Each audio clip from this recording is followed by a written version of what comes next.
This is the daily writing exercise recorded, day 48, titled Extant Butterfly.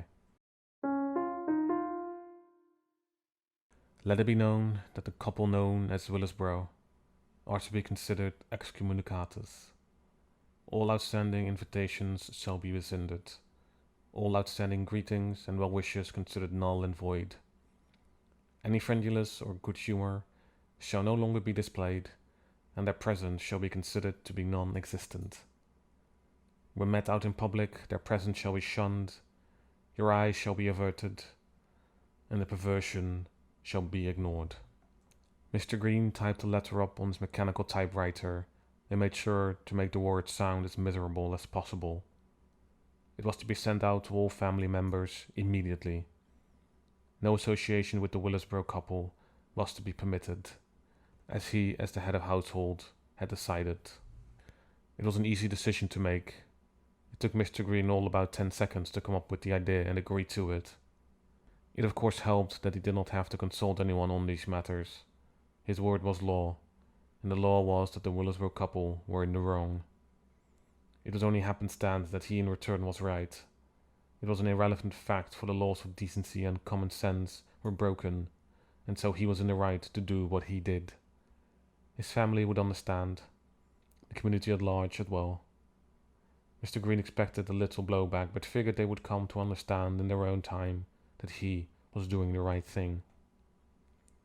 Mr. Green finished the first letter up and took it out of the typewriter to get a better look at it. Satisfied with the result, he gently placed it back onto the table and pulled out an inkwell and pen from the drawer underneath the desk. He rolled up his sleeves and with one great gesture signed the letter with his name and signature. Mr. Green was satisfied. He let the ink dry a little before he touched the paper again. In the meantime, he called on to his grandson Gerald to come into the study. The boy of 15 came slowly sauntering into the room, unsure why his grandfather had sent for him near the middle of the night.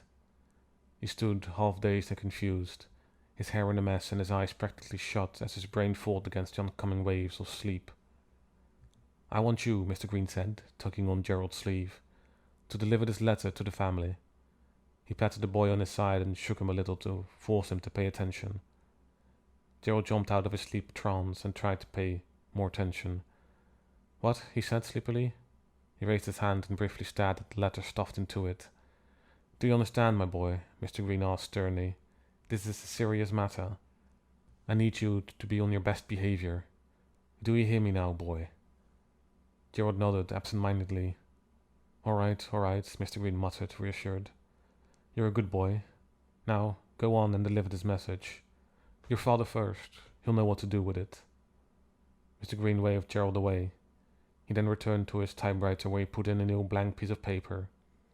He cracked his knuckles and fingers before he descended them down onto the firm keys and began typing away at his second one. Gerald left the study as confused as he had entered it. All that he remembered from the ordeal was that the letter was being stuffed into his hand and that he had to deliver it to his father or something like that. It was enough for Gerald. He arrived home 10 minutes later, utterly annoyed at his grandfather and the family in general for being used in the way he was being used, as some sort of errant messenger boy. He threw the letter towards his father, who sat on the couch together with his mother, and said, "Grandpa." "Wait, what?" his father replied, catching the letter before it fell to the floor. What did you say?" Joe did not stop. "Good night," he said as he walked up the stairs, utterly annoyed. His father, named Bram, picked the letter up and showed it to his wife. Together their eyes glazed across the paper and gradually turned darker as the contents started to sink in. This was not good. This was not good at all, and they knew it. This was a declaration of war, and their grandfather had just shot the first bullet. And like any other war, they knew that them, being in the middle of it all, were certainly going to be the ones to suffer the most.